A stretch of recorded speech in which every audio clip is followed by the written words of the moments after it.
আসসালামু আলাইকুম ভিউয়ার্স। তো আজকে আমরা এই ডিজাইনটা বানাবো। তোমরা শুরু থেকে শেষ অবধি একভাবে দেখতে থাকো, কোনো জায়গায় স্কিপ করবে না, তাহলে বুঝতে পারবে না। এটা হলো ব্লাউজের ব্যাক নেক লাইন। তো এটা ব্লাউজের ব্যাক নেক লাইন। তো আজকে আমরা এটা বানিয়ে দেখাবো। তো কীভাবে শুরু করছি, এর জন্য আমরা গোল জড়ি নিয়েছি, সেম কালার থ্রেড আছে, আর একটা লাইট পার্পল থ্রেড আছে। তো এটা ফাইনাল লুক। তো এটা কিভাবে বানিয়েছি সেটা এবার স্টেপ বাই স্টেপ তোমরা দেখতে থাকো। যদি তোমরা কিছু শিখতে চাও শেষ অবধি দেখতে থাকো। তো শুরু করা যাক। সর্বপ্রথম আমরা পাইপিং মেরে নিয়েছিলাম, তার উপরে আমরা থ্রেড দিয়ে এটাকে আমরা লোডিং করব। তো লোডিং করার পর জড়ি দিয়ে, গোল জড়ি দিয়ে লোডিং করে নেব।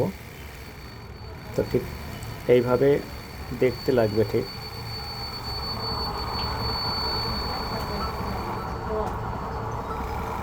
তারপর আমরা গোল বল চেন আমরা লাগিয়ে নেব। তো বল চেনটা এইভাবে আমরা এক এক করে বল চেন লাগিয়ে নেব। বল চেন কিন্তু ডবল লাইন আছে। টাইম শর্ট করার জন্য আমি ডবল লাইন আমি একবারে দেখিয়ে দিয়েছি। এখন আমরা স্টোন চেন লাগাচ্ছি। মেশিনে হালকা জিগজ্যাগ ব্রেক তুলে আর এটা হাতে করে ধরে আস্তে আস্তে এটা লাগিয়ে নিতে হয়।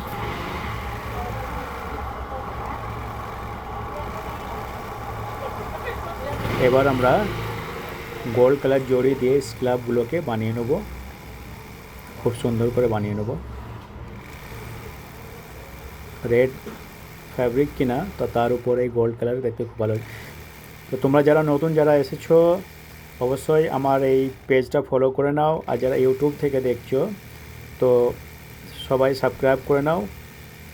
আর আমাকে উৎসাহিত করার জন্য, নিয়মিত আমার ভিডিও দেখার জন্য তোমরা লাইক কমেন্ট করতে থাকো আর শেয়ার করো বন্ধু বান্ধবদের মাঝে।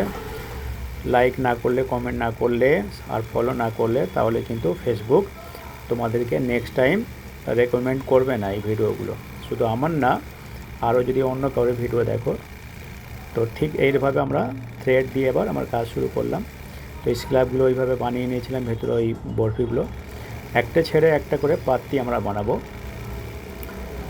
একটা করে গ্যাপে আমরা আবার সেম কালার পাত্তি এইভাবে আমরা ঠিক বানিয়ে নেব।